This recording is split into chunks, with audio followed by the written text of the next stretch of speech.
সরকারি অর্থের সর্বোত্তম ব্যবহার নিশ্চিত করা সহ নির্দেশ প্রধান উপদেষ্টার। নতুন কর্মসূচি ঘোষণা করেছে বৈষম্য বিরোধী ছাত্র আন্দোলন। অবৈধ অস্ত্র উদ্ধারে যৌথ বাহিনীর অভিযান শুরু। পদত্যাগের বিষয়ে বৃহস্পতিবার বিস্তারিত জানাবেন সিইসি। এবং সাভারের শিল্পাঞ্চল আশুলিয়ায় অন্তত ৭০টি কারখানায় ছুটি ঘোষণা। শ্রমিক অসন্তোষে বহিরাগতরা জড়িত। আজ থেকেই অ্যাকশন জানালেন আসিফ মাহমুদ। অভিনন্দন। ভোরের পাতা প্রাইম নিউজের সাথে আছি মৌমিতা মৌ। শুনছিলেন সংবাদ শিরোনাম, এবার বিস্তারিত। সরকারি অর্থের সর্বোত্তম ব্যবহার নিশ্চিত করা সহ সচিবদের একগুচ্ছ নির্দেশনা দিয়েছেন অন্তর্বর্তী সরকারের প্রধান উপদেষ্টা ডক্টর মোহাম্মদ ইউনূস। বুধবার দুপুরে তেজগাঁওয়ে প্রধান উপদেষ্টার কার্যালয়ে বৈঠকে নির্দেশনা দেন তিনি। অন্তর্বর্তী সরকার গঠনের পর এটি সচিবদের সঙ্গে প্রধান উপদেষ্টার প্রথম বৈঠক। বৈঠক শেষে প্রধান উপদেষ্টার প্রেস উইং এক সংবাদ বিজ্ঞপ্তিতে এই নির্দেশনার কথা জানিয়েছেন। বিস্তারিত জানাচ্ছেন দিলরুবা তন্নি। অন্তর্বর্তীকালীন সরকারের দায়িত্ব নেওয়ার পর আজ বুধবার প্রথমবারের মতো সচিবদের সঙ্গে বৈঠক করেছেন প্রধান উপদেষ্টা ডক্টর মোহাম্মদ ইউনূস। বৈঠকে রাষ্ট্র ও সরকার পরিচালনায় সচিবদের বেশ কিছু নির্দেশনা দিয়েছেন অন্তর্বর্তীকালীন সরকারের প্রধান। নির্দেশনাগুলো হচ্ছে সরকারের সকল পর্যায়ে সংস্কার কর্মসূচি গ্রহণ ও বাস্তবায়নে মার্চিং অর্ডার প্রদান, সংস্কার কর্মসূচি প্রণয়নে প্রয়োজন অনুযায়ী সংশ্লিষ্টদের সাথে আলোচনা ও মতামত গ্রহণ করা, জুলাই আগস্ট গণ অভ্যুত্থানে ছাত্র জনতা বৈষম্যহীন মানবিক দেশ গড়ার যে প্রত্যয়, যে ভয়হীন চিত্ত আমাদের উপহার দিয়েছে, তার উপর দাঁড়িয়ে বিবেক ও ন্যায় বোধে উজ্জীবিত হয়ে আমাদের স্ব ক্ষেত্রে সততা, নিষ্ঠা, জবাবদিহিতা নিয়ে নতুন বাংলাদেশ গড়তে হবে। নতুন বাংলাদেশ গড়ার জন্য বাধা চিন্তা ভাবনা থেকে বেরিয়ে এসে চিন্তার সংস্কার করে সৃজনশীল উপায়ে জনস্বার্থকে সর্বোচ্চ গুরুত্ব দিয়ে সরকারি কার্যক্রম পরিচালনা করতে হবে। দুর্নীতির মূলোৎপাটন করে সেবা সহজীকরণের মাধ্যমে জনগণের সর্বোচ্চ সন্তুষ্টি অর্জন করতে হবে। সরকারি অর্থের সর্বোত্তম ব্যবহার নিশ্চিত করতে হবে। সরকারি ক্রয়ে যথার্থ প্রতিযোগিতা নিশ্চিত করতে হবে এবং স্বচ্ছতা, জবাবদিহিতা নিশ্চিন্তে বিদ্যমান প্রতিবন্ধকতা সমূহ দূর করতে হবে। সৃষ্টিশীল নাগরিক বান্ধব মানসিকতা নিয়ে প্রতিটি মন্ত্রণালয় বা বিভাগ স্বল্প, মধ্য ও দীর্ঘমেয়াদী সংস্কার কর্মসূচির সময়াবদ্ধ কর্মপরিকল্পনা দাখিল করবে, যা নিয়মিত মূল্যায়ন করা হবে। ছাত্র জনতার গণ অভ্যুত্থানে সৃষ্ট নতুন বাংলাদেশ নিয়ে বিশ্বব্যাপী যে আগ্রহ, ইতিবাচক ধারণা তৈরি হয়েছে, দেশের স্বার্থে তা সর্বোত্তম উপায়ে কাজে লাগানোর নির্দেশ দেন প্রধান উপদেষ্টা। দিলরুবা তন্নি, ভোরের পাতা। বাংলাদেশে অবৈধ অস্ত্র উদ্ধারে যৌথ বাহিনীর অভিযান শুরু হয়েছে। যারা পুলিশের লুণ্ঠিত অস্ত্র জমা দেয়নি তাদের বিরুদ্ধে অভিযানের মাধ্যমে ব্যবস্থা নেওয়া হবে। মঙ্গলবার দিবাগত রাত 12টা থেকে যৌথ বাহিনীর অভিযান শুরু হয়েছে। বিস্তারিত জানাচ্ছেন নুরুল ইসলাম খান। বাংলাদেশে অবৈধ অস্ত্র উদ্ধারে যৌথ বাহিনীর অভিযান শুরু হয়েছে। যারা পুলিশের লুণ্ঠিত অস্ত্র জমা দেয়নি তাদের বিরুদ্ধে এই অভিযানের মাধ্যমে ব্যবস্থা নেওয়া হবে।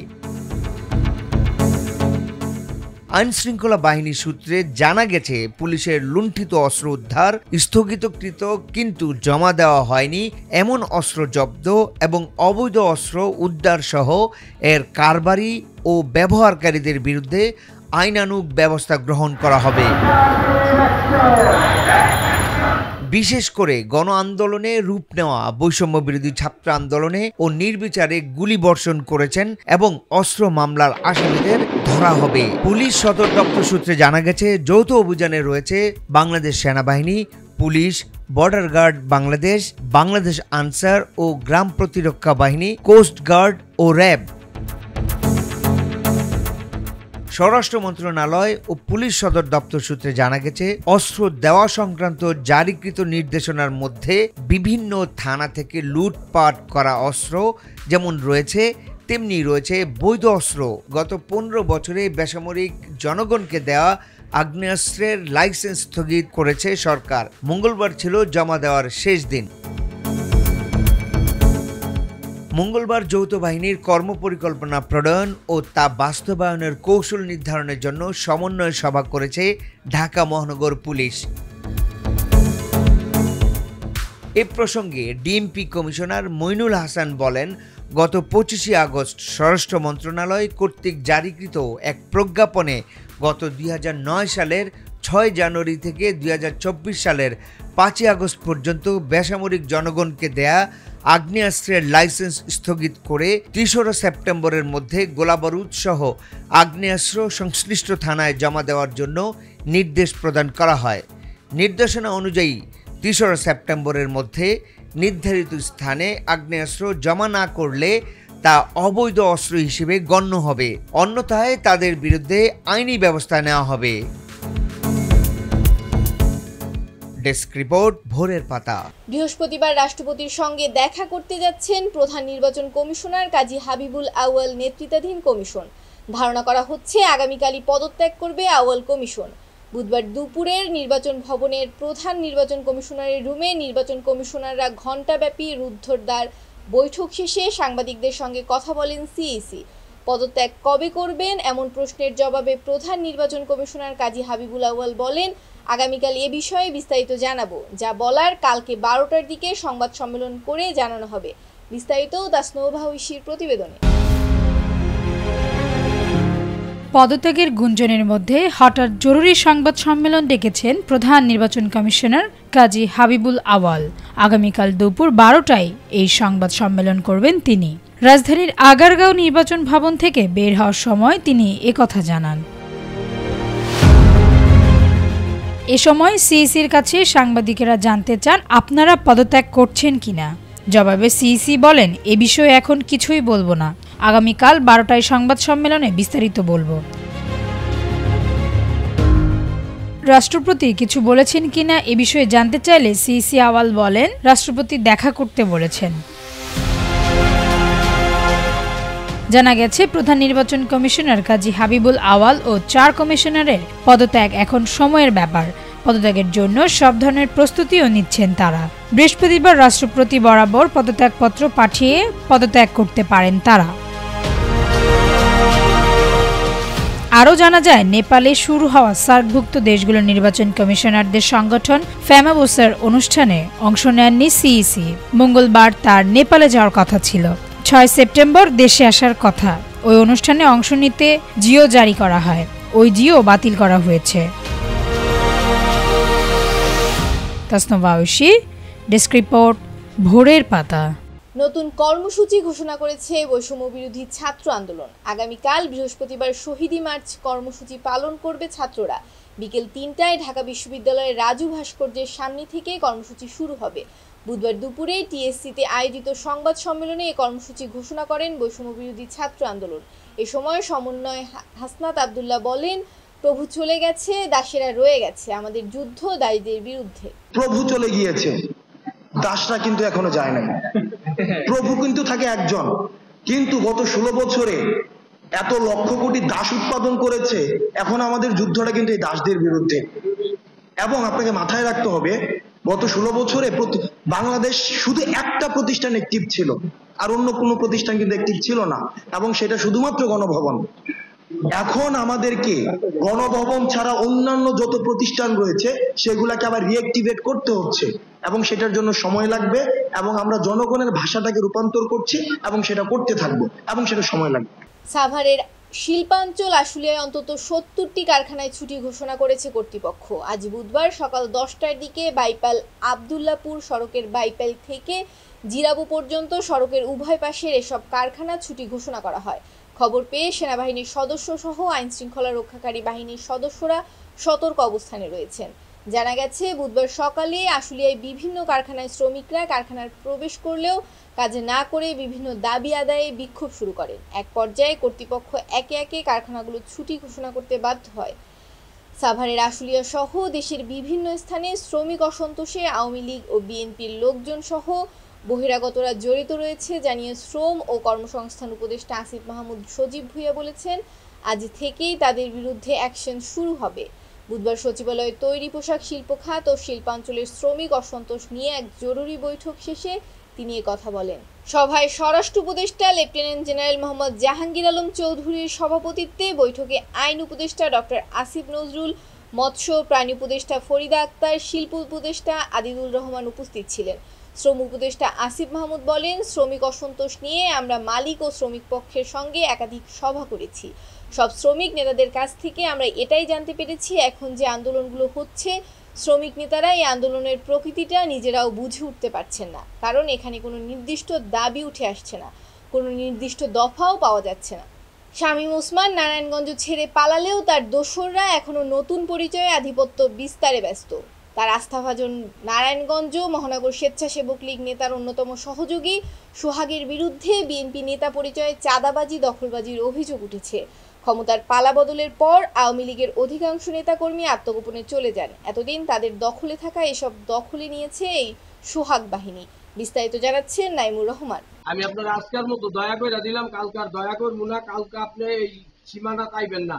এখন কালকে যেমন তারা যারা যারা আসো, যদি কালকে এই এরিয়ার ভিতরে দেখবি একবারে মাটির লগে মিশাই লাবি, সোজা কথা। ছাত্র জনতার অভ্যুত্থানে আওয়ামী লীগ সরকারের পতনের পর সারা দেশের ন্যায় নারায়ণগঞ্জ বন্দরে আধিপত্য বিস্তার শুরু করেছেন বিভিন্ন গ্রুপ। যারা নারায়ণগঞ্জে আধিপত্য বিস্তার শুরু করেছেন তাদের মধ্যে অন্যতম কাজী সোহাগ। ভুক্তভোগীর অভিযোগ, ক্ষমতার পালাবদলের পর অধিকাংশ আওয়ামী লীগ নেতাকর্মী আত্মগোপনে চলে যান। এতদিন তাদের দখলে থাকা সব দখল নিয়েছে এখন সোহাগ বাহিনী। এছাড়াও ব্যবসা প্রতিষ্ঠান, বাড়িঘরে হামলা, ভাঙচুর, বন্দরে দাপট দেখাচ্ছেন এই সোহাগ। আজকের মতো দয়া করে দিলাম, কালকার দয়া করবো না, কালকা। অটো গ্যারেজ মালিক লিটন অভিযোগ করেন, কাজী সোহাগ নামের ব্যক্তি তাকে হুমকি দিয়েছে, সে যেন তার গ্যারেজে না আসে। তার লোকজন এখন গ্যারেজ পরিচালনা করবে। সোহাগ নামে বিএনপির লিডার, সে ওই লোকজন নিয়ে আমার গ্যারেজে যায়। যাওয়ার পরে ওখানে যে বলতেছে যে তুই আজকার পরের থেকে তোরা যেন আমি এখানে দেখি না, হ্যাঁ, এই গ্যারেজ আমার পোলাপাই নেয়, এটি চালাইয়া খেব, হ্যাঁ, এই গ্যারেজের সীমানায় তুই সীমানায় যে দেখি না। এর পোলাপাই অর্ডার দিয়ে দিছে যে আজকার পরের থেকে যদি ওরা এই এলাকায় দেখা মাটির সাথে মিশিয়ে লাগে। পরের দিন সোহাগের লোক দৈনিক চাঁদা দিয়ে দোকান চালানোর অনুমতি দেন বলেও জানান লিটন। ওনার লগেরই এক লোকে আমাকে পরে আইসা বলতেছে যে তুই এত করে টাকা দিবি প্রতিদিন, এটা ব্যবস্থা করে দেবো না, হ্যাঁ, তুই দিতে থাক। তখন আমি বললাম যে এত করে টাকা ভাই, আমি তো চাঁদা দিয়া কোনো সময় ব্যবসা করি নাই, এখন যদি চাঁদা দিয়া ব্যবসা করতে হয়, হ্যাঁ, তো আর কি করবো, যদি খেদাইতে যামুগা, আমার ব্যবসায়ী কয় টাকা, আমি কয় টাকা পাবো, আমার সংসার নিয়ে চলতে কষ্ট হয়ে যাবো। অভিযুক্ত সোহাগ সম্পর্কে খোঁজ নিয়ে জানা যায়, সোহাগ নারায়ণগঞ্জ মহানগর স্বেচ্ছাসেবক লীগের সাবেক সাধারণ সম্পাদক ও নাসিক 23 নং ওয়ার্ডের সাবেক কাউন্সিলর সাইফুল উদ্দিন আহমেদ দুলালের অন্যতম সহযোগী। এই দুলাল প্রধান হলেন নারায়ণগঞ্জ 4 আসনের সাবেক সংসদ সদস্য শামীম ওসমানের আস্থাভাজন। কাজী সোহাগের সাথে যোগাযোগ করা হলে তিনি বলেন, অভিযোগকারী খান মাসুদের পৃষ্ঠপোষকতায় জায়গা দখল করে ব্যবসা করছিলেন, তাই জায়গা উদ্ধার করে দিয়েছেন। যে কমপ্লেনটা দিছে বা যে অভিযোগটা করছে, সে ওই যে বন্দরের সন্ত্রাসী খান মাসুদের পৃষ্ঠপোষকতায় এই জায়গাটা দীর্ঘদিন দখল করে বুক দখল করছে। সে বাড়িওয়ালারে কোনো টাকা দিত না, কিচ্ছু করতো না, সে টাকা দিত খান মাসুদে, সে খান মাসুদের সন্ত্রাস বাহিনী চালাইতো। এখন যে জায়গার যে কেয়ারটেকার যে দায়িত্ব আছে, সে বলছে ভাই এই জায়গাটা আমি অন্যজনকে ভাড়া দিয়া পালাইছি, তারা জোর জবরদস্তি আমার জায়গাটা দখল করে রাখতে ছাড়ে না, তখন আমরা গিয়ে এই জায়গাটা তার উদ্ধার করে দিই। ফোনে তিনি নিজেকে স্থানীয় যুবদলের নেতা দাবি করেন। আমার পরিচয় হচ্ছে আমি বন্দর থানা যুবদলের বর্তমান এই ওয়ার্ডের যুবদলের সভাপতি। অন্যদিকে অটো গ্যারেজ মালিক লিটনকে হুমকি, মারধর, হত্যার ভয় দেখিয়ে গ্যারেজ দখল করে নেওয়ার ঘটনায় বন্দর থানায় সোহাগ সহ তার বাহিনীর বিরুদ্ধে লিখিত অভিযোগ দায়ের করেছেন ভুক্তভোগী। তবে অভিযোগ করেও কোনো প্রতিকার পাচ্ছেন না এই ভুক্তভোগী লিটন মিয়া। নাইমুর রহমান, ভোরের পাতা, নারায়ণগঞ্জ। এবার আন্তর্জাতিক সংবাদ।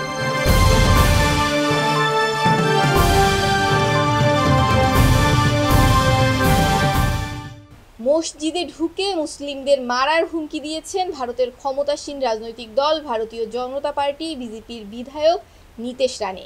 রোববার দেশটির পশ্চিমাঞ্চলীয় রাজ্য মহারাষ্ট্রের আহমেদনগর জেলায় রামগিরি মহারাজের সমর্থনে এক সভায় বক্তৃতা করার সময় প্রকাশ্যে এমন হুমকি দিয়েছেন তিনি। দেশটির সংখ্যালঘু মুসলিমদের উদ্দেশ্যে প্রকাশ্যে এমন হুমকি দেওয়ার ব্যাপক সমালোচনার মুখে পড়েছেন বিজেপি দলীয় এই বিধায়ক। এবার বিনোদনের সংবাদ।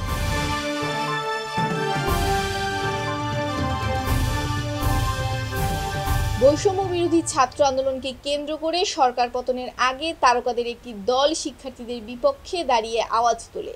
বিষয়টি শুধু আওয়াজ তোলা পর্যন্ত সীমাবদ্ধ ছিল বলেই জানত অনেকে, কিন্তু গত মঙ্গলবার এমন কিছু তথ্য ফাঁস হয়ে যায় যেখানে উঠে আসে ভয়ঙ্কর সব তথ্য। ভেসে ওঠে দেশের কিছু তারকাদের কালো মুখ। বিস্তারিত ডেস্ক রিপোর্টে। কোটা সংস্কার আন্দোলনের সময় আওয়ামী লীগ সমর্থিত শোবিজ তারকাদের একটি গ্রুপ চ্যাটের স্ক্রিনশট ফাঁস হয়েছে, যা নিয়ে তোলপাড় চলছে দেশে। আলো আসবেই নামক সেই হোয়াটসঅ্যাপ গ্রুপে কিছু স্ক্রিনশট মঙ্গলবার সকালে সামাজিক যোগাযোগ মাধ্যমে ভাইরাল হয়। দেখা যায় অভিনেত্রী অরুণা বিশ্বাস, সোহানা সাবাকে, যাদের অবস্থান ছিল ছাত্র আন্দোলনের বিপক্ষে, তারা মত দেন যেভাবেই হোক আন্দোলন থামাতেই হবে। অভিনেত্রী অরুণা বিশ্বাস লিখেছেন, ছাত্রদের উপর গরম পানি ঢেলে দিলেই সব ঠিক হয়ে যাবে।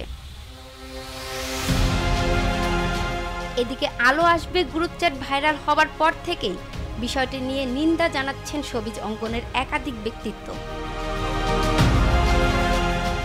চিত্রনায়িকা পরিমণিও নিজের ক্ষোভ প্রকাশ করেছেন স্ট্যাটাসের মাধ্যমে। অরুণা বিশ্বাসকে নিয়ে একটি ছবি ফেসবুকে প্রকাশ করে অভিনেত্রী লিখেছেন, অমানুষ, হিংস্র, লোভী। এত হিংসা নিয়ে কখনোই শিল্পী পরিচয় বহন করতে পারেন না আপনি। পরিমণির স্ট্যাটাসটি মুহূর্তেই ভাইরাল হয়ে যায়। অসংখ্য অনুরাগী নিজের মতামত জানান সেখানে। কেউ কেউ শাস্তি চাইছেন অরুণা বিশ্বাসের। জারিন যারা, ডেস্ক রিপোর্ট, ভোরের পাতা। এবার খেলাধুলার সংবাদ। হোয়াইট ওয়াশ করে পাকিস্তানের সঙ্গে 2 ম্যাচের টেস্ট সিরিজ রাঙিয়ে আজ দেশে ফিরছে বাংলাদেশ দল। 2 ভাগে দেশে ফিরবেন ক্রিকেটাররা, বিষয়টি নিশ্চিত করেছে বাংলাদেশ ক্রিকেট বোর্ড। ক্রিকেটারদের এক অংশ আজ রাত 11টায় ঢাকায় পৌঁছাবে, আর পরের বহর আজ দিবাগত রাত 2টায় পৌঁছানোর কথা রয়েছে। বিস্তারিত ডেস্ক রিপোর্টে। পাকিস্তানের মাটিতে হোয়াইট ওয়াশের মাধ্যমে ইতিহাস লেখা তো শেষ হলো টাইগারদের। এবার বাংলাদেশ জাতীয় ক্রিকেট দলের দেশে ফেরার পালা। পাকিস্তানের বিপক্ষে প্রথমবার সিরিজ জয়ের আনন্দ দেশের মানুষের সঙ্গে ভাগাভাগি করতে চান নাজমুল হোসেন শান্তরা, যে কারণে অনেকটা তড়িঘড়ি করেই দেশে ফিরবেন তারা। জানা গেছে 2 দলে ভাগ হয়ে দেশে আসবেন মুশফিক মুমিনুনরা। বাংলাদেশ দলের প্রথম বহর দেশে ফেরার কথা আজ বুধবার রাত 11টার দিকে। টাইগারদের দ্বিতীয় বহরটি ফেরার কথা রয়েছে বুধবার দিবাগত রাত 2টায়, অর্থাৎ এই বহর দেশে ফেরার কথা 5 সেপ্টেম্বর। সাকিব আল হাসান দেশে ফিরবেন কিনা সে তথ্য অবশ্য জানা যায়নি, তবে পাকিস্তান থেকে সরাসরি ইংল্যান্ডে যাওয়ার সম্ভাবনা রয়েছে এই অলরাউন্ডারের। সেখানে কাউন্টি ক্রিকেট টুর্নামেন্ট খেলার কথা তারকা ক্রিকেটারের। সাকিবকে দলে নিয়েছে সারে। জারিন যারা, স্পোর্টস ডেস্ক, ভোরের পাতা। সংবাদ শেষ করার আগে শিরোনামগুলো আরেকবার। সরকারি অর্থের সর্বোত্তম ব্যবহার নিশ্চিত করা সহ নির্দেশ প্রধান উপদেষ্টার। নতুন কর্মসূচি ঘোষণা করেছে বৈষম্য বিরোধী ছাত্র আন্দোলন। অবৈধ অস্ত্র উদ্ধারে যৌথ বাহিনীর অভিযান শুরু। পদত্যাগের বিষয়ে বৃহস্পতিবার বিস্তারিত জানাবেন সিইসি। এবং সাভারের শিল্পাঞ্চল আশুলিয়ায় অন্তত 70টি কারখানায় ছুটি ঘোষণা। শ্রমিক অসন্তোষে বহিরাগতরা জড়িত, আজ থেকেই অ্যাকশন জানালেন আসিফ মাহমুদ।